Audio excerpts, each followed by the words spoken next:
Haleluya.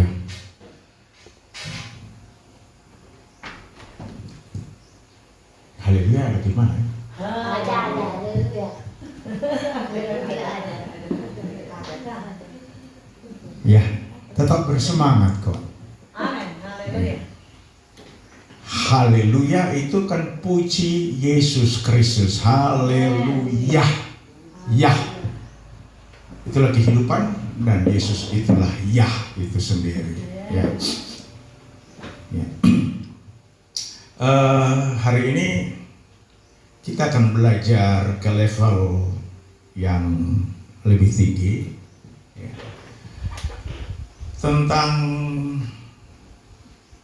tabut perjanjian atau apa? Tutup perjanjian, ya, tutup pendamaian, tutup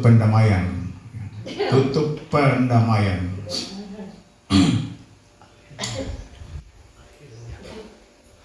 Ini bertepatan dengan kita akan mengadakan perjamuan Kristus, perjamuan yang dikuduskan oleh Yesus Kristus sendiri. Dan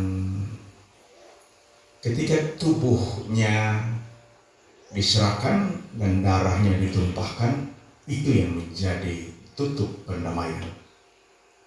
Ya.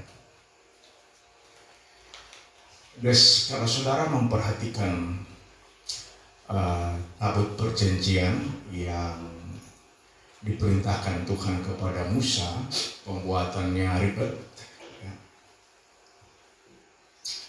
Itu ada syarat-syarat yang luar biasa ditentukan oleh Tuhan sendiri atau Yahweh sendiri. Dan setelah tabut perjanjian itu jadi, harus ada tutup pendamaian. Ini tabut perjanjian dan tutup pendamaian. Ya. Yang isinya itu ada di Ibrani 9 ayat 3. Mari tolong baca. Coba ada satu yang bisa baca. Tolong dibaca. Ibrani 9 ayat 4 mulai.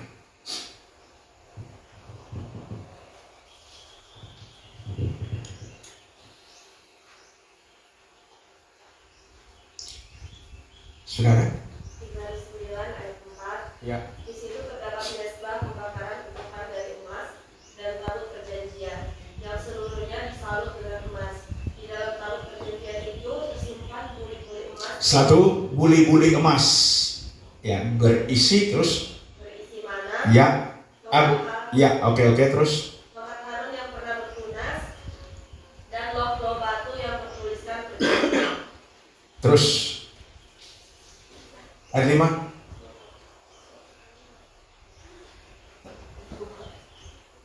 Dan di atasnya kedua keruk kemuliaan yang menaungi suku pendamaian. Tetapi hal ini tidak dapat kita bicarakan sekarang secara tertulis. Oke. Jadi perhatikan ada tabut perjanjian yang isinya di dalam tabut perjanjian itu tersimpan mana yang ada di dalam buli-buli emas. Mana diisi dalam buli-buli emas baru di. Jadi buli-buli emas ini sebagai tempat pengawetan, ya. Kemudian ada tongkat Harun yang pernah bertunas dan berbunga. Ya. Dia bukan cuma sekedar bertunas, tapi dia juga menghasilkan buah badam, ya. Buah badam.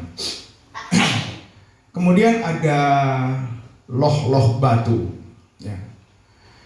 Ditulis oleh tangan Tuhan sendiri. Ya. Banyak orang berpikir bahwa ini tangan Tuhan ini hanya sekedar metafora, ya, seolah-olah Tuhan punya tangan, tapi sebenarnya Tuhan tidak punya tangan. Ya. Jadi kalau membaca dengan teliti Alkitab, memang Tuhan punya tangan, karena Dia menciptakan kita ada tangan. Dia pencipta kita. Ya, lalu dia sendiri tidak punya tangan. Nah, ini berarti Tuhan tokol. Ya. Kita tidak akan mau menerima orang punya Tuhan itu tokol. Ya. Dan kalau perhatikan baik-baik, tabut perjanjian sudah ada, kemudian ada tutup pendamaian yang nanti akan dibicarakan mungkin lebih detailnya oleh Pastor Mansai karena sebagai ahli perjanjian lama, ya. Ahli Taurat ya. Ya. Ada dua hal yang orang perhatikan di sini adalah tabut perjanjian itu, tabut perjanjian, ya. Apa sih isinya tabut perjanjian? Tadi ada 3 hal, ya. Tuhan berjanji akan memelihara bangsa Israel dengan mana, ya. Selama 40 tahun perjalanan melewati padang gurun, kehidupan yang sangat sulit, Tuhan memelihara mereka, ya. Ini adalah bentuk perjanjian yang diwujud nyatakan. Dialah Immanuel, dia tidak pernah meninggalkan bangsa Israel. Ketika Musa diperintahkan untuk mengeluarkan bangsa Israel, Musa bertanya atau memohon kepada Tuhan, Tuhan, Yahweh, kalau engkau tidak menyertai kami, kalau engkau, dalam bahasa Ibrani-nya ada tulis im, menyertai, jangan suruh kami keluar dari Mesir. Ya. Nah, di dalam kata im itulah yang kita temukan ada kata amam. Ya. Dia menyertai bangsa Israel dari kejauhan. Dia bersembunyi, ya, atau dia tersamar, ya. Dia tersamar. Jadi kalau siang dalam tiang awan, malam tiang api, ya. Jadi itulah kata im, dia menyertai, ya. Nah, ada benda yang kedua adalah tongkat Harun yang bertunas berbuah. Ya. Kalau saudara baca kenapa tongkat Harun bertunas? Ya, karena Israel punya sungutan pada Musa. Ya, do mengomel pa Musa memang nyanda tak tinggal. Ya, orang bagi babai pada dia, cuci bersih. Ya. Dorang mengomel Pak Musa, Tuhan yang sakit kepala. Dan kalau Anda baca kisah tongkat Harun bertunas dan berbuah, ya, itu untuk meredamkan sumut-sumutan dari bangsa Israel dan juga memadamkan murka Tuhan. Jadi 12 kepala suku Israel pada waktu itu disuruh kumpul tongkat. Termasuk Harun, tongkat Harun dari suku Lewi. Nah, hasilnya setelah Musa simpan di dalam kemah pertemuan itu yang berbunga dan berbuah tongkat Harun dari suku Lewi. Nah, itu ada penjelasan sedikit. Itu tongkat Harun yang berbunga dan berbuah itu untuk memadamkan, ya, murka Tuhan. Ya. Karena sumut-sumutan orang Israel. Nah, ketika ada loh-loh batu, ya. Ini sebenarnya kalau 2 loh batu itu hanya 10 hukum, ya, yang ditulis di atas bukit atau gunung Sinai. Ya. Jadi ada 2 loh batu, 10 hukum, dasatita. Itu ditaruh di situ. Ya. Setelah ditaruh di dalam harus ada tutup pendamaian. atau tutup tabut itu. Ya. Kenapa pakai tutup? Orang mesti berpikir. Ya. Kan bisa saja buat tabut, taruh di dalam ya sudah. Bawa pindah-pindah aja. Kenapa mesti pakai tutup?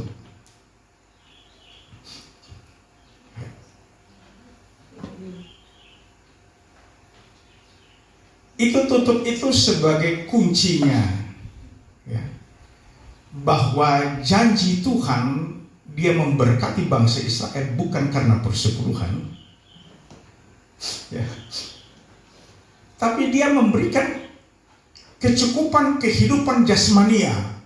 Dia memberkati, itu janjinya, itu terkunci, tutup, tidak bisa diganggu gugat lagi, ya.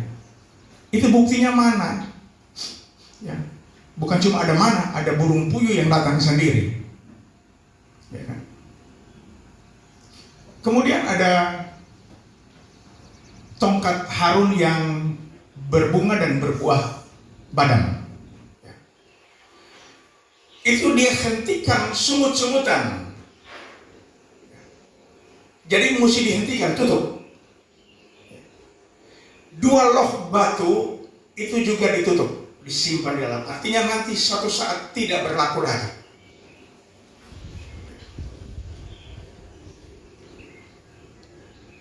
Nah, tetapi tutup saja tidak cukup.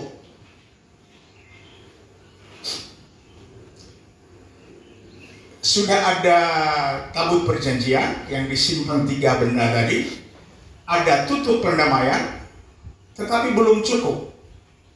Setiap tahunnya pada hari raya Yom Kippur itu imam besar mesti percikan darah.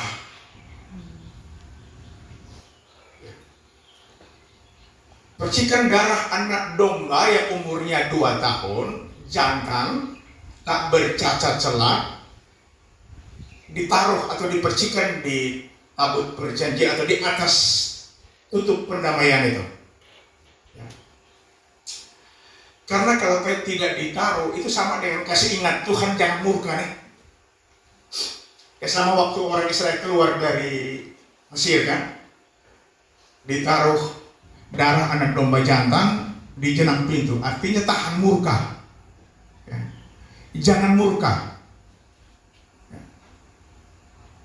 Nah itu hanya berlaku temporer setahun sekali. Ya. Kalau sudah lewat 1 tahun itu sudah kadaluarsa. Kalau nyana pakai darah, murkanya akan turun lagi. Ya. Makanya setiap tahun orang Israel atau imam besar harus memercikan sedikit darah dari anak domba jantan di atas atau di tutup perdamaian itu. Nah, mari kita baca ayat pokoknya. Roma pasal 3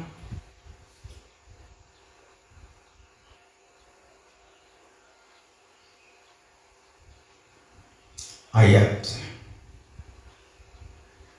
26 ya kalau saya tidak salah ya.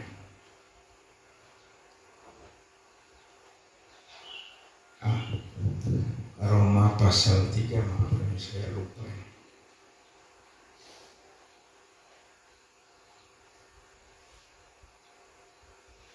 Perdamaian. Coba tolong bantu dulu ini. Roma pasal 3 ayat 25. Ya. Kristus telah ditentukan Allah menjadi jalan pendamaian karena iman dalam darahnya. Hal ini dibuatnya untuk menunjukkan keadilannya karena ia telah membiarkan dosa-dosa yang telah terjadi dahulu pada masa kesabarannya. Ya. Kristus sudah lama ditentukan Allah menjadi jalan pendamaian. Kapan ditentukan?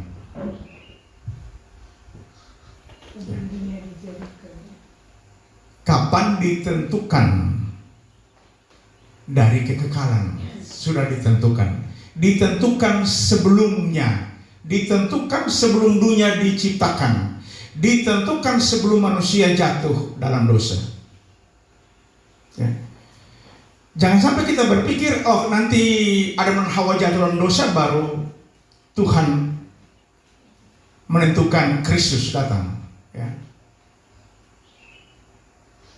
Jadi sebelum dimulainya penciptaan di dunia ini, di alam semesta ini, Tuhan Yahweh sudah menentukan Kristus sebagai jalan pendamaian. Ini ditutup pendamaian dalam bahasa Yunaninya hilasterion. Ya. Itu korban untuk menghapus hukuman. Ya. Korban untuk menghapus hukuman. Kristus dijadikan korban untuk menghapus hukuman. Hukuman atas apa? Hukuman atas dosa. Ya. Hukuman itu dijatuhkan di Taman Eden. Ya. Dan sebelum Adam dan Hawa jatuh dalam dosa, bahkan sebelum Eden diciptakan, Kristus telah ditentukan. Ya. Saya membaca ada satu ilustrasi tentang hakim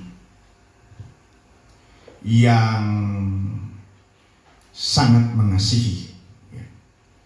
Ada satu peristiwa hakim menangani kasus pembunuhan tingkat 1. Setelah terdakwa dimajukan, ya, ini singkatnya, hakim melihat bahwa yang jadi terdakwa adalah anaknya sendiri. Ya. Vonisnya hukuman mati. Hakim berpikir bagaimana caranya untuk meloloskan anaknya dari hukuman, ya, tanpa melanggar hukum. Ya. Des malam menjelang hukuman eksekusi hukuman mati pada besok harinya, hakim menyamar masuk ke dalam penjara, lalu jadi datang dengan jubah besar hakimnya, semua orang hormat. Dia minta ketemu dengan narapidana, akan dieksekusi besok. Ya, ternyata di dalamnya dia melakukan pertukaran. Ya, dipakaikan jubah kebesaran hakimnya kepada sang anak narapidana ini, dan dia suruh anak itu keluar. Orang-orang hanya memperhatikan jubah hakimnya. Mungkin suasananya remang-remang, ya. Dan dia menggantikan posisi anaknya. Ya. Itu yang disebut apa?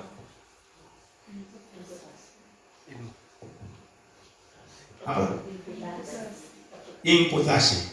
Ya. Imputasi, satu pertukaran. Ya.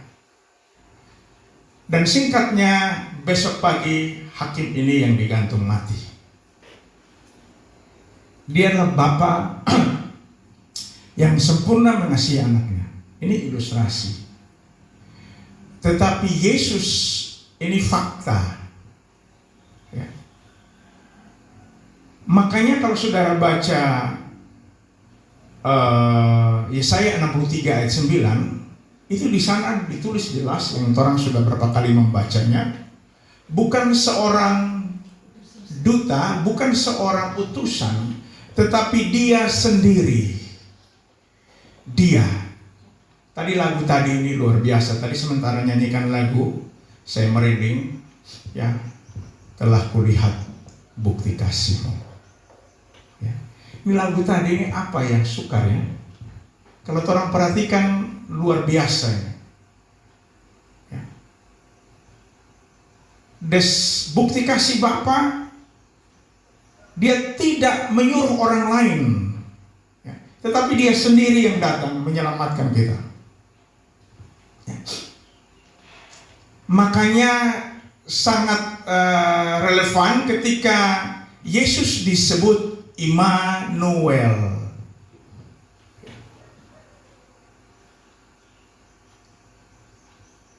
Di Perjanjian Lama, Sang Immanuel menyertai bangsa Israel di kejauhan. Ya. Yang disebut dalam bahasa teologianya transendental. Dia berdiri jauh-jauh. Ya. Karena mengandalkan percikan darah binatang itu ya, sangat temporer. Nah, ini bangsa keras tengkuk. Jadi dia memilih daripada kita dekat dan moni api semua, ya kita transendental saja. Ya. Dia menampakkan dirinya dalam berbagai bentuk. Dan ketika orang Israel lihat berbagai bentuk penampakan dari Yahweh, ya, mereka tidak menghitung. Mereka hanya menyebut Jehovah Jireh, Jehovah Rafa, Jehovah Nisi, El Gibor. Mereka tahu bahwa yang melakukan semuanya itu hanya satu, Yahweh. Tetapi ketika dia berkenosis menjadi manusia, mereka bilang tidak mungkin. Bagaimana dia ada di salib? Lalu dia ada di sorga.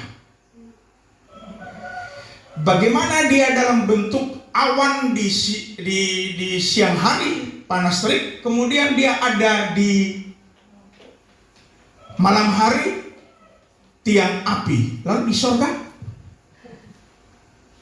Mikir.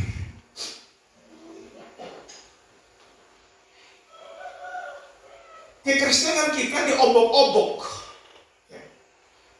Orang bertanya, lalu Yesus berdoa kepada Bapa, Bapa siapa itu? Setelah dia naik, katanya Roh Kudus turun. Jadi rupa giliran jaga, pergantian giliran jaga. Ya, Bapa dan anak atau anak sudah naik pulang, Bapak dan Bapa yang tugas ronda sekarang adalah Roh Kudus.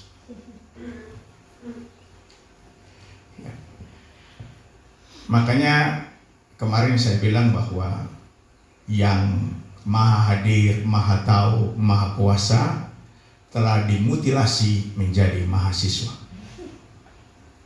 Ya. Itu kerja kelompok kalau mahasiswa. Dia ada di dalam semak belukar yang nampak terbakar, yang Musa berbicara dengan dia. Lalu di surga siapa? Kenapa tidak bertanya seperti itu kan? Lalu di surga siapa?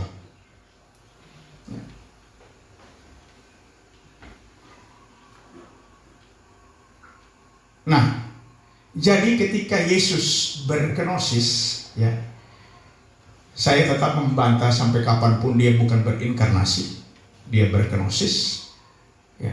Dia hanya dijadikan dosa karena kita. Dia tidak mengenal dosa, dia hanya dijadikan dosa supaya genaplah Alkitab ini. Ya. Dia menjadi jalan pendamaian dalam karena iman dalam darahnya. Ya. Kalau dia tidak berkenosis, lalu kita hanya andalkan darah binatang yang setahun sekali. Itu pun hanya berlaku di Israel. Bangsa pilihannya, torangnya ada apa? Ya.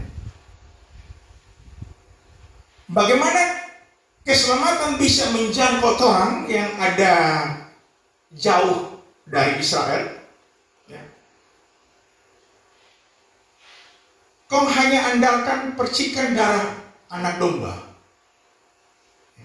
Nah sampai-sampai Pak torang. Jadi Yesus melakukannya sekali untuk selama-lamanya. Sehingga orang Israel tidak perlu lagi memercikan darah anak domba jantan di tabut perjanjian. Semuanya telah terkunci sah. Darah itu adalah pemeteraian. Kasus ditutup untuk selama-lamanya. Ketika kita mengambil bagian dalam perjamuan Kristus, kita diingatkan bahwa kasusnya sudah ditutup, disegel, dimeteraikan, tidak akan pernah dibuka lagi. Ya. Tuhan Sang Pencipta, Dia memilih untuk korbankan dirinya menggenapi tuntutan hukumnya. Ya. Dia tidak pernah melanggar hukum. Dia menggenapi hukum yang dibuatnya karena kasihnya yang begitu besar. Ya. Makanya Yohanes 3 ayat 16 menjadi hafalan bagi setiap orang Kristen, karena begitu besar kasih Yahweh akan dunia ini. Ya. Kasih Theos, ya. Kasih begitu besar itu tak dapat dilukiskan besarnya seperti apa. Ya. Tapi kalau kita melihat kronologis ceritanya, itulah pertukaran yang tidak seimbang. Kasihnya sebesar itu. Ya. Dia tutup semuanya dan dia meteraikan. Tidak ada lagi penghukuman. Roma 8 ayat 1 dan 2. Tolong dibaca.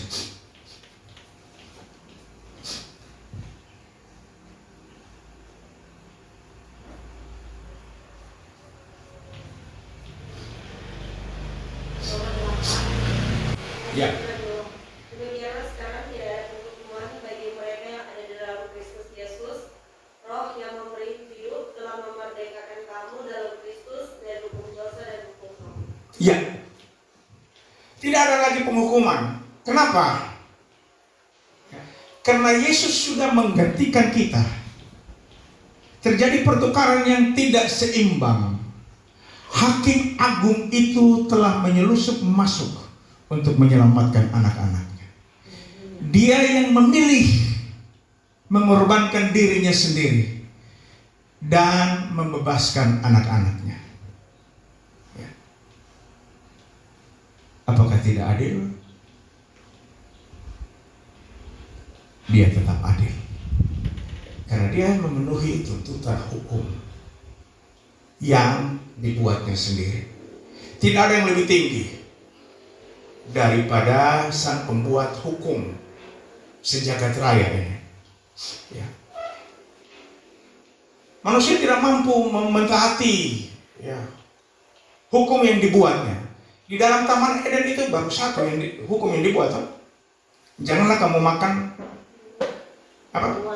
buah pohon yang ada di tengah. Baru satu itu. Nah, apalagi 613.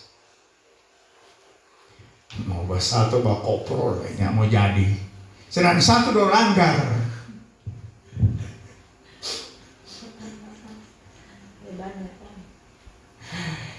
Yesus sudah ditentukan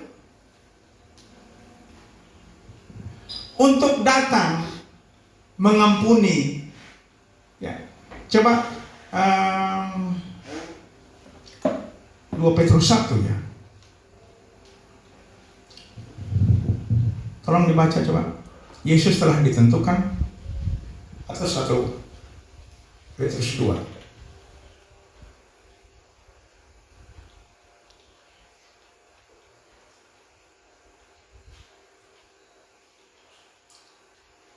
Yesus telah ditentukan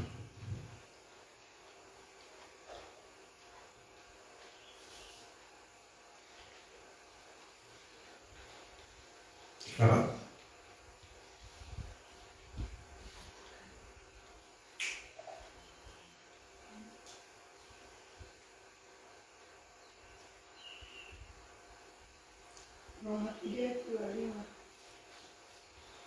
Enggak, ia telah ditentukan Menjadi jalan pendamaian. Bukan.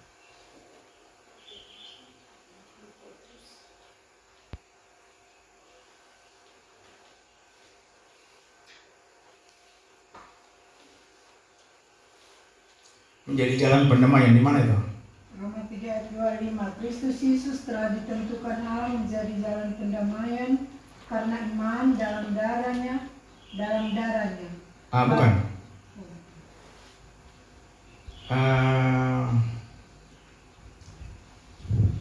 Apa yang dia punya teksnya? Tetapi oleh karena kamu baru menyatakan dirinya. Di 1 Petrus 2 ayat 20, coba lihat dulu. Atau 1 Petrus 1 ayat 20.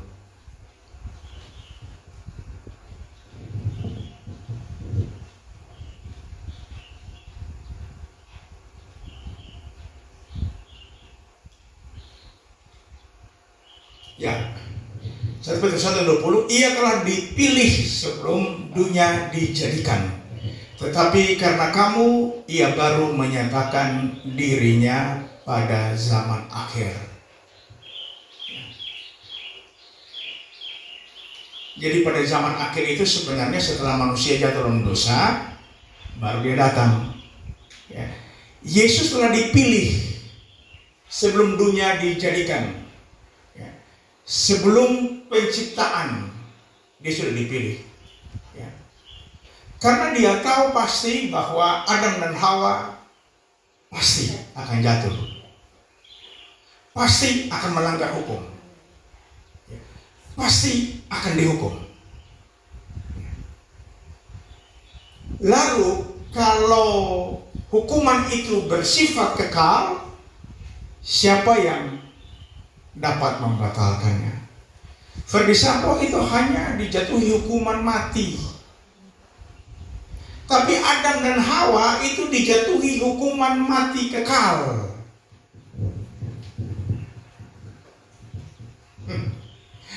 Lalu siapa bisa membatalkannya?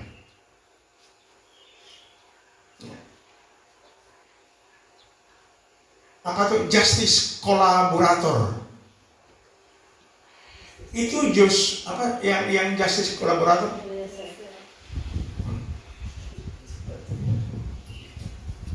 Eliezer. Ya. Dia punya salah. Dia juga ikut mengeksekusi. Ya. Tapi Yesus tidak bersalah, tidak berdosa, tidak mengenal dosa. Dia adalah pemilik kehidupan, dia adalah pembuat hukum. Lalu dia harus membatalkan hukumnya sendiri. Ya. Cuma seenak-enaknya karena kita penguasa ya sama dengan yang terjadi sekarang. Ya. Karena penguasa itu barol. Ya. Dalam istilah politiknya, janganlah melawan penguasa yang sedang berkuasa.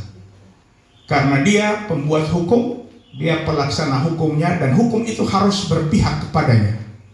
Kan begitu? Ya.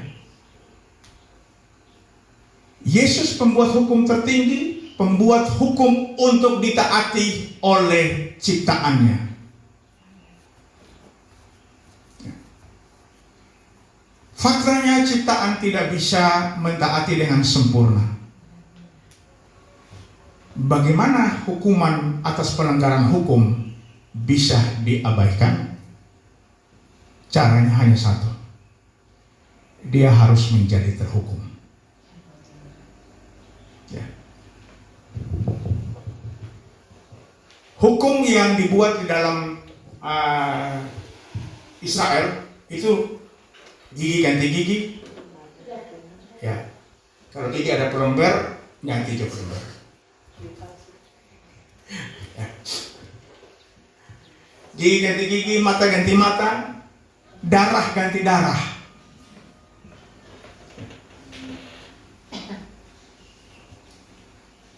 Semuanya itu diterapkan dalam hukum yang ditujukan kepada bangsa Israel, bangsa pilihannya. Sedang bangsa pilihan yang tak mampu notoran bangsa KW-KW. Nggak mungkin, ya. Coba baca Efesus pasal 2 ayat 15.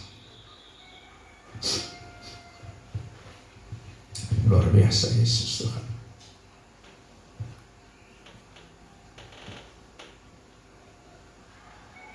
Efesus pasal 2 ayat 15.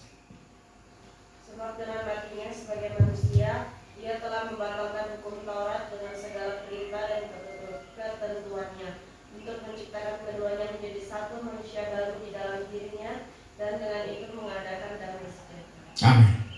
Ya. Dengan matinya dia mentaati hukum yang dibuatnya sendiri. Tubuh tercabik, darah ditumpahkan, nyawa terambil, genaplah. Ya. Maka semua tuntutan Torah, nomos dalam bahasa Yunani, hukum, dalam bahasa Ibraninya Torah, 613 Torah dinyatakan tidak berlaku lagi. Dia membatalkannya. Ya. Jadi itu mata ganti mata, gigi ganti gigi, dipegang tisunya enggak? Yesus ganti Torah pe gigi.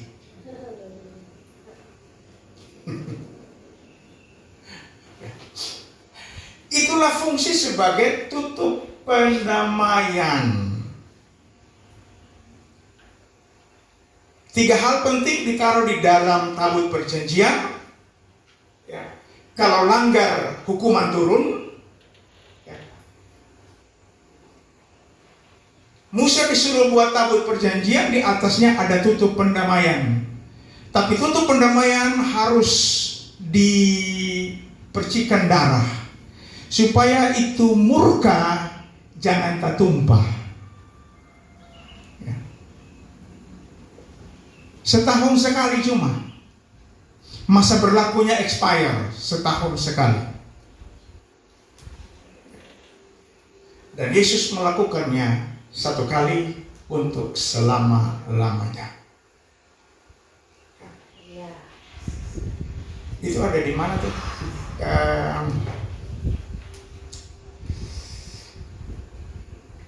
Tanpa tumpahan darah tidak ada apa? Pengampunan. Di mana tuh, tolong cari supaya semua bisa beraktivitas tanpa tumpahan darah. Di mana? Ibrani 9 atau lebih?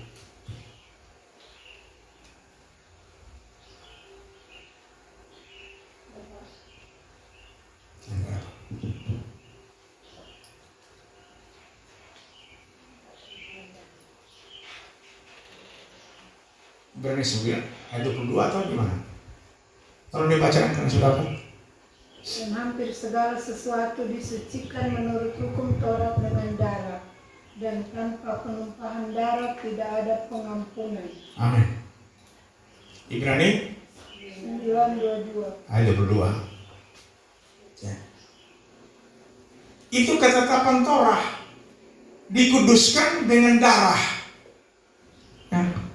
Darah binatang ganti kita supaya kita diampuni. Nampaknya tidak seimbang kalau darah binatang, nyanda sempurna. Ya.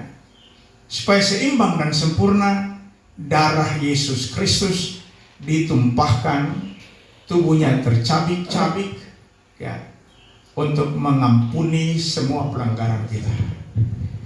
Itulah yang dalam bahasa Yunani hilasterion. Ya. Dia mendamaikan kita dengan dirinya sendiri. Ya.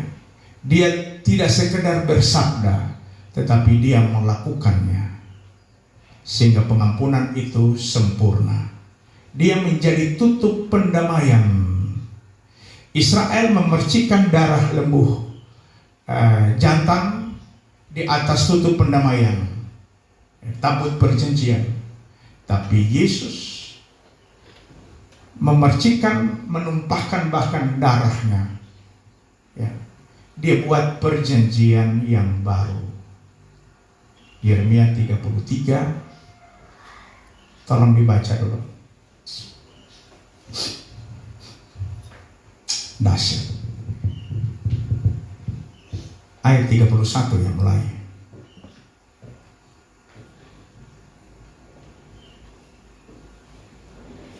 Yeremia 33. Nggak ada ayat biasa. Di mana tuh? Nggak ada. Perjanjian baru kalau begitu. Yeremia 31 ayat 33 kalau tidak salah, 31 sampai 33. Yeremia 31. Kalau melihat ada perjanjian baru. Yeremia 31 ayat 33. Iya. Tolong. Tetapi beginilah perjanjian yang kuadakan dengan kaum Israel Ya. sejak waktu itu. Ya. Demikianlah firman Tuhan. Ya. Aku akan menaruh Tauratku dalam batin mereka dan Amin. menuliskannya dalam hati mereka. Amin. Maka aku akan menjadi Allah mereka dan mereka akan menjadi umat. Ya. Itulah perjanjian baru. Yesus adalah bukti dari suatu perjanjian yang baru. Ya. Itu perjanjian yang sepihak. Karena perjanjian dua belah pihak dilanggar, one prestasi yang saya ulang-ulang, ya. Makanya Yesus datang membuat perjanjian sepihak. Ibrani 7 ayat 21 dan 25 yang kemarin kita masih baca lagi. Silakan, ini hanya diulang-ulang supaya kita bisa mengingatnya.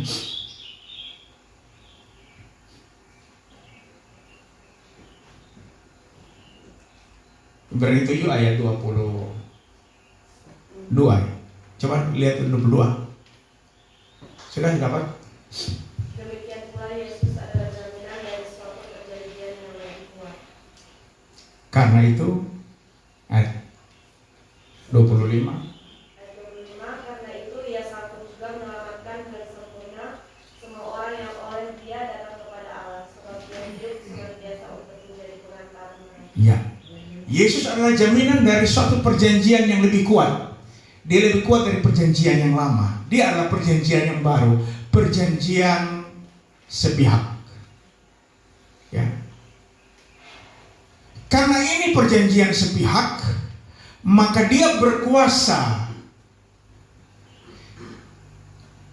Itu sebenarnya kurang tepat kalau dia sanggup. Dia berkuasa karena dia punya perjanjian hanya sepihak. Ya, padihah.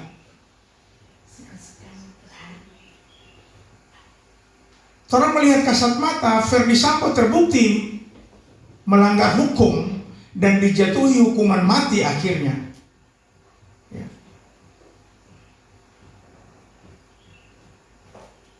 Yesus melakukan perjanjian sepihak. Ferdy Sambo dijatuhi hukuman mati di sini, tetapi karena dia absolut, berdaulat absolut pada kehidupan anak-anaknya, dia bebaskan Sambo, kita supaya lunas.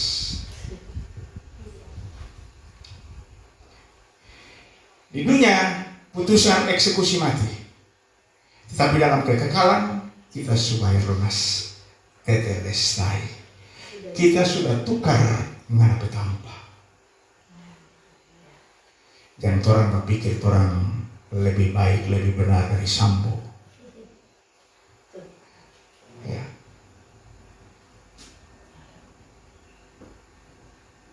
Kita sudah jadi, kata Yesus ya, kita sudah jadi tutup pendamaian. Murka tidak akan muncul lagi, tidak akan naik ke permukaan lagi. Semuanya sudah lunas dibayar, sudah diselesaikan. Hutang piutang kita, pelanggaran kita, wan prestasi kita sudah diselesaikan. Ya. Itulah sebabnya kita ada di sini untuk memperingati atau mengingat kembali bagaimana pertukaran yang tidak seimbang itu. Hilasterion, dia memendamkan murka. Dia menjadi korban penghapus dosa. korban penghapus hukuman. Mungkin nanti untuk minggu berikut saya moga-moga bisa ingat bahwa setiap ada perjamuan kita akan membaca bagaimana Yesus menghapus dosa. Ya, di dalam Roma 3 ayat tadi 24 ya, atau 26. Oh ya, 26. Ya. Dia menjadi pendamaian bagi kita, sehingga murka tidak turun lagi, karena dia sudah mengorbankan dirinya, tubuh dan darahnya diserahkan, karena kita melakukan one prestasi. Hukuman diapakan, diabaikan. Ya. Hukuman yang berlaku di Taman Eden, mot atau mut itu yang berlaku kekal sepanjang dunia ada, ya, itu diapakan, dibatalkan, karena dia buat hukumnya sendiri. Itulah perjanjian baru, perjanjian sepihak. Itulah arti daripada tutup pendamaian. Dia sendiri yang memercikan darahnya di atas tutup pendamaian, sehingga setiap pelanggaran kita diapakan. Ketika iblis menuntut kita, Alkitab 1 Yohanes 3, ya, kalau dia menuntut kita, kita mempunyai keberanian untuk datang mendekati tahta kasih karunia. Karena kita tahu bahwa sudah diselesaikan. Tutup pendamaian sudah ditutup dan tidak akan pernah dibuka lagi. Makanya saya katakan beberapa waktu yang lalu, kalau orang Kristen masih minta ampun dosa, maka dia tidak mengerti tutup pendamaian yang sudah ditutup oleh darah Yesus Kristus. Sudah dimateraikan, dan Alkitab mengatakan dia tidak mengingat-ingat lagi. Minggu lalu orang punya materi adalah Tuhan serupa atau Yesus serupa. Kenapa Yesus serupa? Kenapa Tuhan serupa terlampau salah? Karena ada tutup pendamaian. Harganya lunas dibayar. Darahnya ditumpahkan, dagingnya dicabik-cabik. Supaya kita benar-benar dimerdekakan. Tuhan Yesus memberkati. Mari kita tetap berkonsentrasi untuk mengikuti perjamuan Yesus Kristus. Inilah tutup pendamaian sejati, dimateraikan oleh darahnya. Tubuhnya dicabik-cabik, ya, karena kesalahan kita anak-anaknya. Dia melakukan pertukaran yang tidak seimbang, ya. Dia melakukan imputasi, sesuatu pertukaran yang tidak seimbang, ya. Karena dia sudah berjanji kepada dirinya sendiri. Dia lebih memilih menghukum dirinya daripada menghukum anak-anaknya. Mari kita bangkit berdiri. Sambil tetap jaga pikiran.